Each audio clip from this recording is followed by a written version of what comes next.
High guys, welcome back to my new blog. আশা করি সবাই অনেক ভালো আছো আর আমি অনেক ভালো আছি। তো আজকে খুব ভোরে সবাই ঘুম থেকে উঠেছি, কারণ আজকে ফাইনালি দাদু চলে যাচ্ছে দেশে, বাড়ি চলে যাচ্ছে। প্রায় 1.5 মাসের মতো এখানে ছিল। তো দাদুর থেকে একটু আশীর্বাদ নিয়ে নিলাম, দাদু আজকে চলে যাচ্ছে আর এজন্য সবারই একটু মন খারাপ। আর দাদুকে আমরা একটু এগিয়ে দিয়ে আসবো বাসার নিচ পর্যন্ত।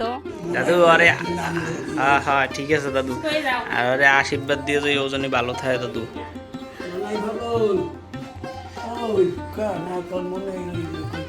আরো দাদু ব্যাগ কই? ওই যে ওই তেল দাঁড়ে আর কিছু রয়েছে নাকি?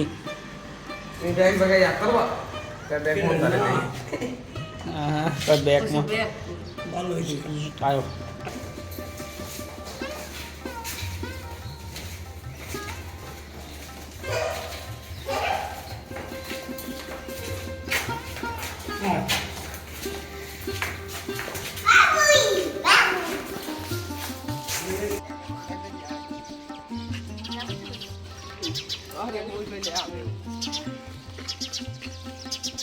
দাদু, তাই আবার আইও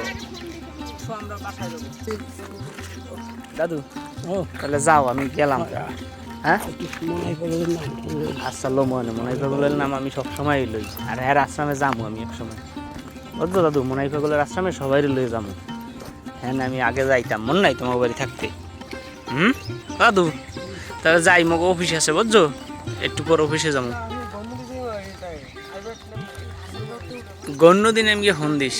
আমরা সবাই মিলে একটু দাদুকে এগিয়ে দিয়ে আসলাম, আর এখানে দেখতে পেলাম দেখো কতগুলো হাঁস একসাথে তো দৌড়দৌড়ি করছিল, দেখতে তো খুবই ভালো লাগছিল। আর এর জন্য তোমাদেরকে একটু দেখিয়ে দিলাম। হাঁসগুলো এখন পর্যন্ত বাচ্চা। সকালবেলা মেঘা কিছু খায়নি, এখন বলছে রুটি ভেজে দাও। ওকে রুটি ভেজে দিয়েছি, ও রুটি খাচ্ছে। তো দাদু তো আজকে চলে গেছে, এই জন্য মনটা খুবই খারাপ আমাদের সবার। পিরিস এইমাত্র ঘুম থেকে উঠেছে, সকালবেলা ঘুম থেকে উঠেছিল তাড়াতাড়ি, আবার ঘুমিয়েও পড়েছিল কিছু সময় পর। এই দেখো ঘুম থেকে এখন উঠে কি শুরু করেছে, পাড়াপাড়ি। আর এখন ওর জন্য খাবার রান্না করতে হবে। প্রিন্স, প্রিন্স, দুই ভাই বোনে কি করো? দুই ভাই বোন তো সারাদিন এরকম করবে না। প্রিন্স বাবার খাবার রেডি, এই যে প্রিন্সের খাবার রান্না করা হয়েছে, এবার ওকে খাওয়াবো। গরম তাই একটু ফ্যানের বাতাস দিচ্ছি। প্রিন্স কই? তোর খাবার রান্না করা তো হয়েছে, আসো আসো। বুড়ো খেলা করতেছে একা একা। এত তাড়াতাড়ি তোমার স্নান করা লাগে কেন বলো? গরম লাগছে? হ্যাঁ এখন বাজে 10টা, এত তাড়াতাড়ি স্নান করা হয়ে গেছে। পাকা বুড়ি। কারেন্ট নাই, এই কারণে মেঘামণি অনেক গরম লাগছে, আর এজন্য ও তাড়াতাড়ি একা একা স্নান করে আসছে। মেঘামণি অনেকটা বড় হয়ে গেছে, একা একা স্নানও করতে পারে, খেতে পারে, সব কাজ করতে পারে নিজের। এখন জামা পোশাক পরো, সুন্দর করে রেডি হও। খায় কে দেখি? প্রিন্স খায়। প্রিন্স আর মেঘা দুই ভাই বোনে ঘুম দিয়েছে। দেখো সেজে গুজে স্নান টান সেরে একেবারে ঘুম দিয়েছি, খায়নি মেঘা এখনো। আর প্রিন্স তো খেয়েছে, স্নানও করিয়ে দিয়েছি, আর এখন দুই ভাই বোনে ঘুমাচ্ছে। এই ফাঁকে আমি একটু রান্নাটা সেরে আসি। রান্না করার আগে আপনারা ঠান্ডা করে নিই, একেবারে অনেক গরম পড়েছে আর কারেন্ট নেই। তো পেঁপের জুস খেয়ে নিচ্ছি, কালকে বানিয়েছিলাম, অনেকটা ছিল ফ্রিজে, ওটা রেখে দিয়েছিলাম। অনেক ঠান্ডা, খুব ভালো লাগলো খেতে। দেখো অবস্থা, আমি রান্না করতে আসছি আর প্রিন্স এর মধ্যে উঠে গেছে ঘুম থেকে। প্রতিবার এরকমই করি, ওর প্রচুর গরম লেগেছে, জল খাচ্ছে।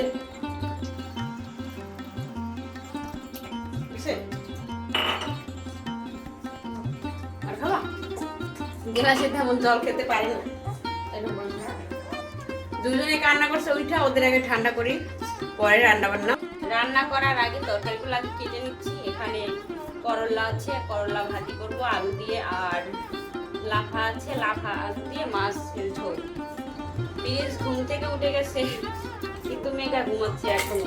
ওই প্রিন্স যদি টের পায় যে আমি নাই ওর কাছে, তাহলে সাথে সাথে ঘুম থেকে উঠে যায়।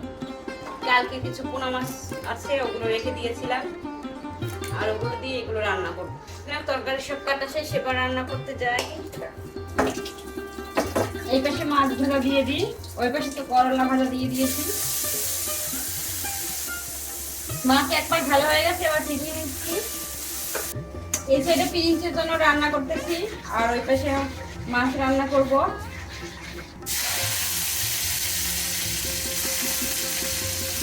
পেঁয়াজ দিয়ে দিলাম, লবণ দিয়ে দিলাম, এবার লাফা ও আলু দিয়ে দিলাম, হলুদ দিয়ে দিলাম, মরিচ দিয়ে দিলাম। বাবু খাবার রান্না উপরে হয়ে গেছে, জালটা ফুরিয়ে দিই, না হলে কিন্তু হলুদ মরিচ মশলা সব পুড়ে যাবে। একটু সুন্দর করে কষিয়ে নিই। কষানো হয়ে গেছে, এবার জল দিয়ে দেব। জল ফুটে উঠেছে, এবার মাছ দিয়ে দিচ্ছি।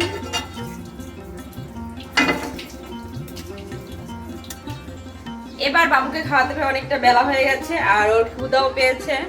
দুই ভাই বোনে খেলা করতেছে। দেখো এই বাচ্চা দুইটা একেবারে কি বলবো, খুবই চঞ্চল।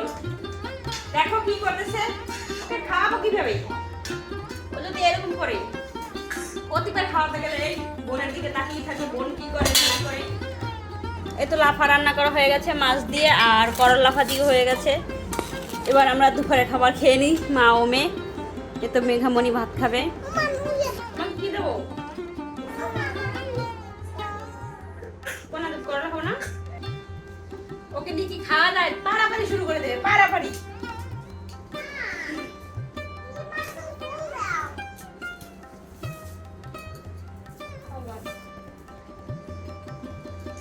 মেঘামণি মাছের ঝোল দিয়ে হবে, মাছ খাবে না।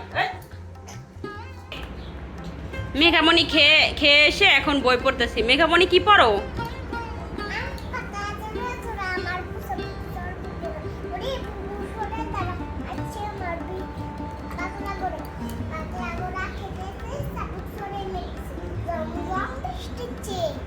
কি হয়েছে তোমার? কে মারছে বলো? কে মারছে? দিদি। মেঘামণি ওকে একটু ব্যথা দিয়েছে, এজন্য কান্না করছে। সারাদিন দুই ভাই বোনে এরকম করতেই থাকে, দুই ভাই বোনে মারামারি সারাদিন লেগেই থাকে।